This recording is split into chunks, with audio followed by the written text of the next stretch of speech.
संस्कृताय मित्रों, मैं टीम स्टार क्लासेस से आशीष तिवारी एक बार पुनः आप सभी लोगों का हार्दिक स्वागत करता हूं। साथियों, आज हम आपके सामने भाषा 2 यानी संस्कृत का जो कि हम आपके सामने कुछ अहम प्रश्न श्रृंखलाओं को रख रहे हैं और आपके ये संस्कृत के जो पेपर हुए हैं पिछले कुछ विगत वर्षों में, वहाँ से उन प्रश्नों को हम आपके समक्ष ला रहे हैं। तो चलिए इसको बहुत ही इत्मीनान के साथ, धैर्य के साथ वीडियो को अंत तक देखिएगा। बहुत ही खूबसूरत क्लास होगी और आज के बाद आपकी सारी क्लासें बहुत ही शानदार संस्कृत की और आपके पुराने पेपर के हिसाब से चलेंगी। तो आपका भाषा 2 जो कि है संस्कृत और भाषा फर्स्ट आपका हिंदी है। तो अब देखते हैं यहाँ पर 61 से 65 तक के जो आपके प्रश्न देने हैं वो आपके पद्य से हैं, ठीक ना। तो देखते हैं अधोलिखित प्रश्नों के उत्तर निम्न पद्यांश के आधार पर दें। तो यहाँ पर आपका पद्य दिया गया है, तो इसको आप पढ़िए और उसके बाद इससे जो है आपको प्रश्न दिए जाएंगे और यहाँ से आपको प्रश्न ढूंढना रहेगा। तो आपके समक्ष लिखा हुआ है, बाला चलंती मेलकम पश्यन्ति वायुलूनकम खादन्ति तत्र मोदकम पिबन्ति जलम शीतलम तिष्ठति ते हिंडोलकम गायन्ति तत्र गीतकम खेलन्ति ते परस्परम मिलन्ति मित्रमंडलम। तो ये जो है आपके समक्ष जो है पद दिया गया है। अब यहाँ से आपको क्या करना है, आपके प्रश्न जो कि यहाँ से आपको ढूंढने रहेंगे, उत्तर इसका जवाब यहाँ से आपको मिलेगा। तो पहला प्रश्न आपके सामने है, इसका जवाब आपको देना है। प्रश्न संख्या 61 है, बालिकाएं कहाँ जाती हैं? बालिकाएं कहाँ जाती हैं? घर जाती हैं या फिर वन जाती हैं या मेलकम यानी मेले में जाती हैं या विद्यालयम या विद्यालय में जाती हैं। तो आप यहाँ पर देखिए क्या लिखा हुआ है। बाला मतलब क्या होता है? लड़की।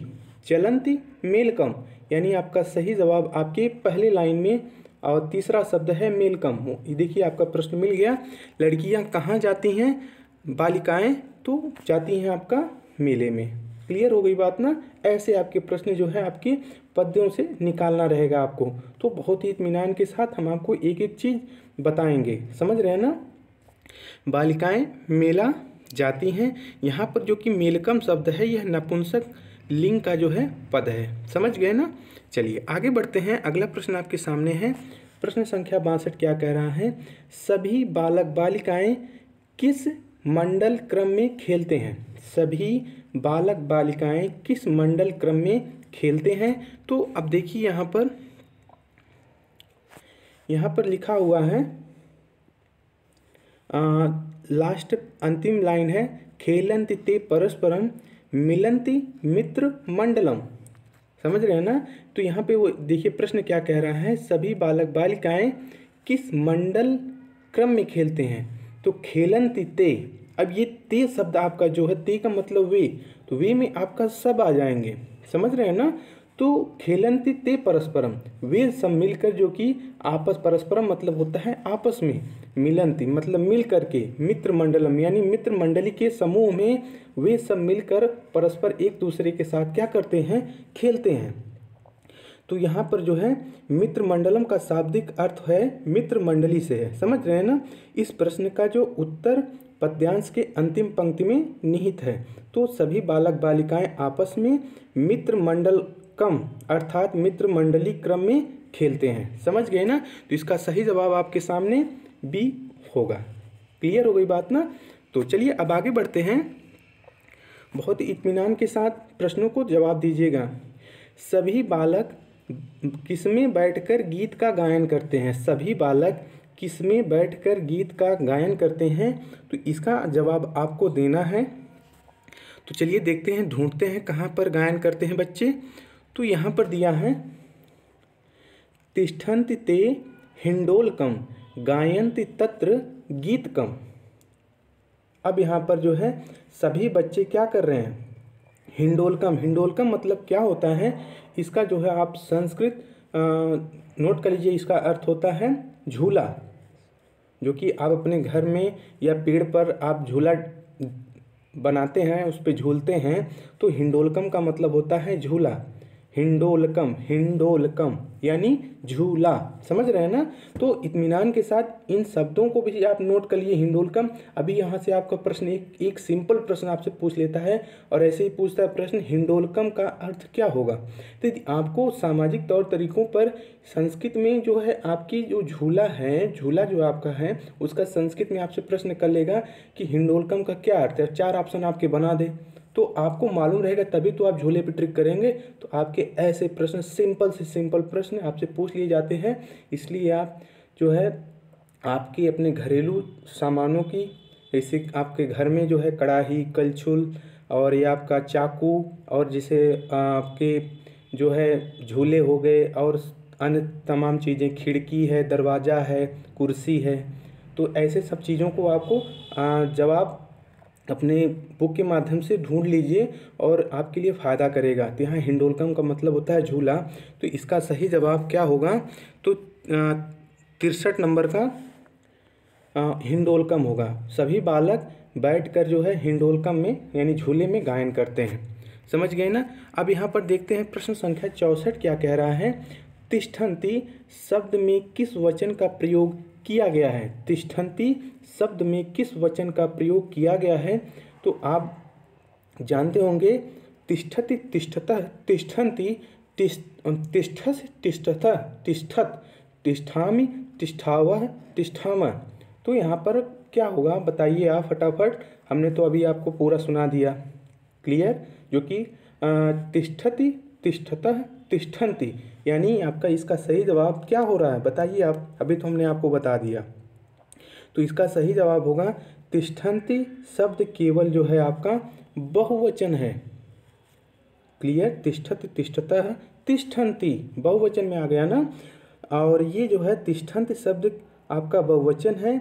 यह जो है आस्था धातु यानी आस्था धातु लट लकार प्रथम पुरुष बहुवचन का रूप है। तिष्ठन्ति का शाब्दिक अर्थ है, क्या होता है तिष्ठन्ति का मतलब बैठने से है, ठहरने से है। समझ रहे हैं ना। तो आस्था धातु का मतलब होता ही है ठहरना। बहुत ही हम डिस्क्रिप्टिव आपको हर चीज़, हर प्रश्न पर आपको हम फोकस करवा रहे हैं, इसलिए बहुत ध्यान से इन सब चीज़ों को देखते चलिएगा और उसका हम पूरा व्याख्या कर रहे हैं आपके सामने एक एक प्रश्न का। समझ रहे हैं ना। तो चलिए आगे बढ़ते हैं हम। अगला प्रश्न आपके सामने है, प्रश्न संख्या 65 है। इस पद्यांश का उपर्युक्त शीर्षक निम्न में से किसमें है।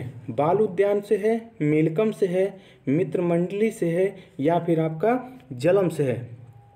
तो इसका सही शीर्षक आपको चुनना है। तो बच्चे कहाँ जा रहे हैं, किस जगह झूला झूल रहे हैं, किस जगह गायन कर रहे हैं, तो ये सब चीज़ सब एक जगह हो रही है और वो क्षेत्र क्या है आपका मेला। तो इसका सही जवाब आपका होगा मेला। तो उपर्युक्त पद्यांश को पढ़ने पर इसका उपयुक्त शीर्षक आपका मेलकम अर्थात मेला ही है और तथा अन्य विकल्प इसके अंतर्गत निहित हैं। समझ गए ना। बाल उद्यान, मित्र मंडली और जलम ये सब आपके क्या है मेले में दिखाई पड़ रहे हैं। समझ गए ना। चलिए अगले प्रश्न की तरफ हम बढ़ते हैं। वीर रस प्रधान काव्य है। वीर रस प्रधान काव्य है।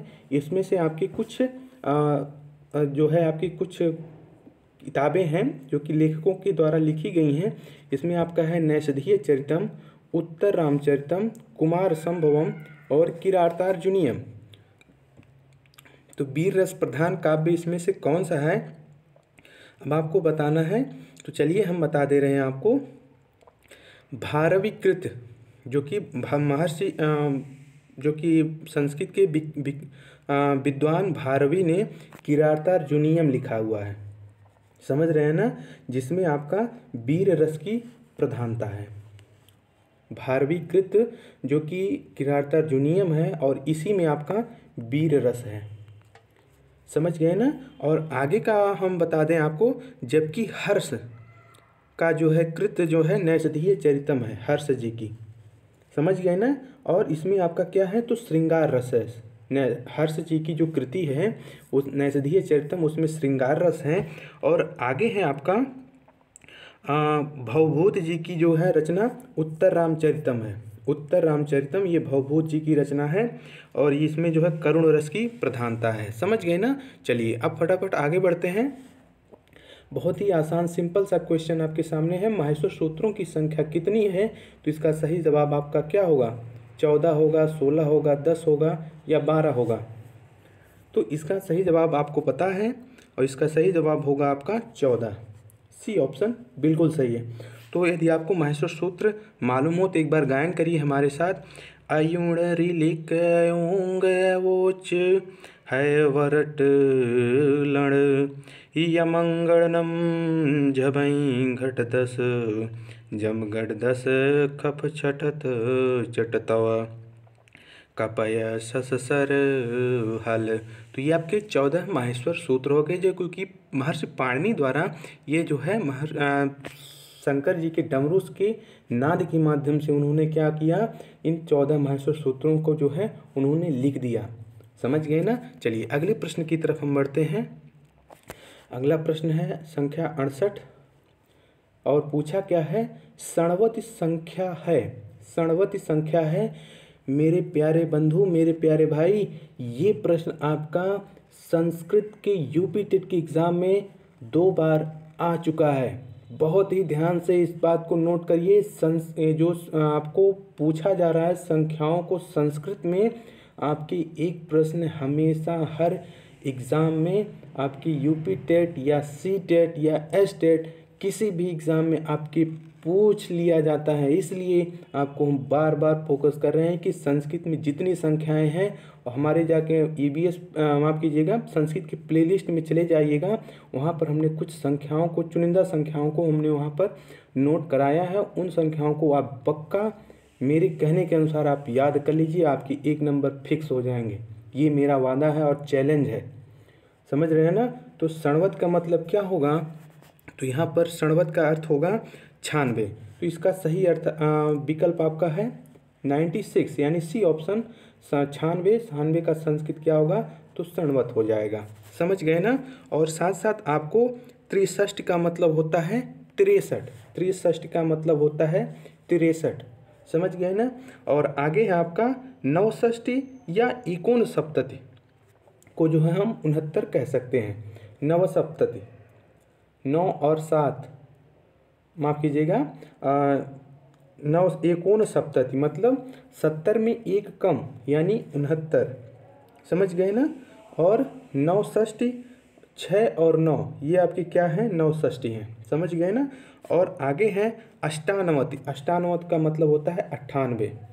हम आपको विकल्प की भी जो है जवाब आपके समक्ष हम रख रहे हैं, इसलिए आपको हम बहुत ही इत्मीनान के साथ सारी चीज़ों को हम आपके सामने डिस्क्रिप्टिव में रख रहे हैं। शायद ऐसा कोई नहीं बताएगा। समझ रहे हैं ना। जो मैं आपको बता रहा हूँ बहुत ही इत्मीनान के साथ अंत तक देखिएगा। समझ गए ना। चलिए अगले प्रश्न की तरफ हम बढ़ते हैं। अभिज्ञान शाकुंतलम में कुल कितने अंक हैं? अभिज्ञान शाकुंतलम में कुल कितने अंक हैं? तो इसका सही जवाब आपको देना है। अभिज्ञान शाकुंतलम सबसे बड़ी बात यह है कि इसके रचनाकार कौन है, आपको ये बताना है। तो इसके रचनाकार हैं कालिदास जी। कालिदासकृत अभिज्ञान शाकुंतलम एक अद्वितीय रचना है जो कि कालिदास की है। इसमें कुल कितने अंक हैं? तो इनमें कुल आपके 7 अंक हैं। ये ऑप्शन बिल्कुल सही है।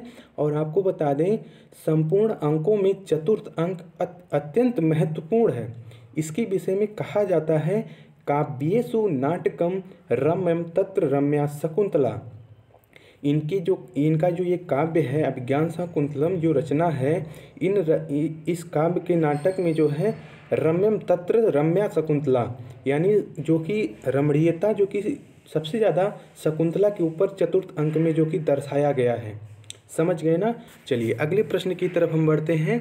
या का उच्चारण स्थान क्या है? साथियों प्लेलिस्ट में जाइएगा, वहाँ पर हम सभी उच्चारण स्थानों को बहुत ही डिस्क्रिप्टिव में आपको पढ़ाए हैं। आपका एक भी प्रश्न यहाँ से पूछेगा तो गलत नहीं होगा।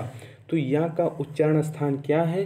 तो या का उच्चारण स्थान है, इसका सूत्र यदि आपको मालूम होगा तो बताइए फटाफट। चलिए हम बताते हैं। इचु यशानाम तालु, इचु यशानाम तालु, ई और चा वर्ग, ई और चा वर्ग तथा आपका या आपका पूछा है तो तालु से उच्चरित होगा। इचू यानी ई और चा छा जा जा ए आ, और या जो है आपके किससे उच्चरित होंगे तो तालु से उच्चरित होंगे। समझ गए ना। और ये आपका सा, बड़ा वाला सा, जिसे आप कहते हैं माफ़ कीजिएगा, एक आपका ये मूर्धा वाला सा होता है, इसको आप मूर्धा से उच्चरित करते हैं। ये आपका एक है दंती सा, और ये आपका है, इसका ध्यान नहीं आ रहा है, अभी हम बता देंगे आपको। चलिए आगे देखते हैं। प्रश्न संख्या 71 आपका है, घटी का अर्थ है। घटी का अर्थ है तो घटी का आपको इसमें आपका ऑप्शन आपके सामने है, सुराही, घड़ी, गर्दन या बाल्टी। इसका सही जवाब होगा घटी का, जो कि आपका घड़ी से है। समझ गए ना। घटी का अर्थ होता है घड़ी। और आपका ग्रीवा, ग्रीवा का मतलब होता है गर्दन। समझ गए ना। ग्रीवा का मतलब होता है गर्दन, जो कि आपके बाल के नीचे आपका और कंधे से ऊपर के बीच का भाग गर्दन कहलाता है। चलिए आगे देखते हैं। अगला प्रश्न आपके सामने है 72 प्रश्न संख्या, गुरून का रूप है।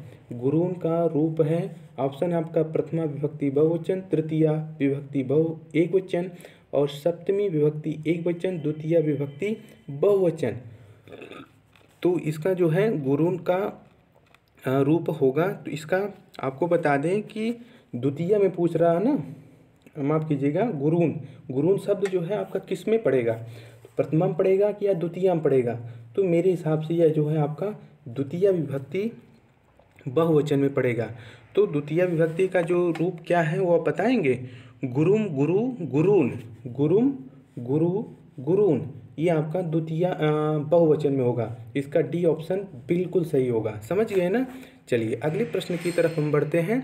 अगला प्रश्न आपके सामने है, दुर्व्यवनम में समास है। दुर्व्यवनम में समास है, तो इसमें आपका सही जवाब क्या होगा, और जो कि ऑप्शन आपके सामने है, कर्मधारय, अव्ययी भाव, बहुव्रीहि समास, तत्पुरुष समास। तो इसमें जो है दुर्व्यवनम में आपका समास कौन सा होगा, तो बताइए आप फटाफट इसका जवाब दीजिए। तो इसका जो है आपका ऑप्शन अव्ययी भाव समास होगा। समझ गए ना। इसमें जो दुर शब्द लिखा हुआ है, दुर आगे का ये जो भाग है, दुर, दुर जो है आपका क्या है बताइए। तो ये आपके प्रत्यय और उपसर्ग से बनने वाला जो है अव्ययी भाव समास होता है। समझ गए ना। तो ये दुर आपका उपसर्ग है, जो कि दुर्व्यवनम इस शब्द में आपको आगे इसमें देखिए लिखा हुआ है। समझ गए ना। चलिए आगे बढ़ते हैं। आपको बता दें कि दुर्व्यवनम समास का विग्रह होगा यवना नाम वृद्धि, यानी यवनों की दुर्दशा। इस विग्रह में दुर अव्यय, ये जो दुर शब्द है आपका अव्यय है। समझ गए ना। और व्यद्र के अर्थ में आया हुआ है। क्लियर। और कर्मधारय आपका जो होता है विशेषणम विशेषण बहुलम, यानी जिसमें विशेषण और विशेषण की बहुलता होती है। विशेषणम विशेषण बहुलम, जिसमें विशेषण और विशेष की बहुलता हो, कर्मधारय। अर्थात इसका हम एक ऑप्शन आपको बता दें, चूज कर लीजिए। बताइए इसमें घनश्याम होगा कि नहीं। बिल्कुल, इसमें जो है आपका घनश्याम जो कि कर्मधारय होगा। बहुव्रीहि में अन्य पदार्था प्रधानो बहुव्रीहि, यथा जैसे लंबोदर। तत्पुरुष में उत्तर पद प्रधानो इति तत्पुरुष है, यानी राज्ञ पुरुष है। जानकारी स्पष्ट हो गई ना। चलिए अगले भाग में हम चलते हैं। मुनित्रय में किसकी गणना नहीं होती है। मुनित्रय में किसकी गणना नहीं होती है, तो जो आपके 3 मुनि थे, त्रिमुनि, उनको आप बताइए। हमने आपको बताया था, जो कि संस्कृत के प्लेलिस्ट में जाइए, इसके पहला वीडियो ही हम आपको इसके बारे में चर्चा की थी। पाणिनि, कात्यायन, पतंजलि, इसमें से अतिरिक्त में आपके व्यास जी आ गए, जो कि त्रिमुनि में व्यास जी नहीं आते हैं। बाकी ये तीनों लोग जो है कि आपके त्रिमुनि में इनकी गणना की जाती है, और ये व्यास जी नहीं है। समझ गए ना। तो 74 का सही जवाब व्यास जी, बी ऑप्शन बिल्कुल सही है। समझ गए ना। चलिए आगे बढ़ते हैं। प्रश्न संख्या 75, जो कि आपका लास्ट अंतिम प्रश्न है। बाणोच्छिष्टम जगत सर्वम, बाणोच्छिष्टम जगत सर्वम। ये जो है आपका इसमें पूछ रहा है कि बाणोच्छिष्टम में संधि है, तो बाणोच्छिष्टम में आपका कौन सी संधि होगी बताइए फटाफट। बाण धन उच्छिष्टम, बाण धन उच्छिष्टम। इसमें आपका बाण में जो है आपका आ है, तो आ, और आपका दूसरा खंड में उच्छिष्टम आएगा, उच्छिष्टम, समझ गए ना। और इधर आपका बाण, बाण प्लस आ, बाण में आ और इधर उ, आ उ मिलकर क्या बनता है, ओ बनता है, यानी बाणो उच्छिष्टम, समझ गए ना। तो इसमें आपका आद गुण है, यानी गुण संधि का जो है ये सूत्र आपका है गुण संधि का आद गुण के हिसाब से बाणोच्छिष्टम में बाण धन उच्छिष्ट बनेगा। और यह जो है आपको बाणोच्छिष्टम में गुण संधि है, इसका सूत्र है आद गुण। बाणोच्छिष्टम का संधि विच्छेद होगा बाण धन उच्छिष्टम, अर्थात आ धन उ बराबर ओ, समझ गए ना। तो ये सेशन आपको कैसा लगा, और बहुत ही शानदार तरीके से आज हम आपके सामने संस्कृत का MCQs आपके समक्ष रखे। तो आज का सेशन आपको कैसा लगा, अपना विचार हमें ज़रूर दीजिएगा। और कल हम आपके सामने ऐसे ही वीडियोस आपके समक्ष रोज़ लाते रहेंगे। और अपना ख्याल रखिएगा, फिर मिलते हैं, अपना ख्याल रखिए, टेक केयर, नमो नमः मित्राणि, शुभ संध्या।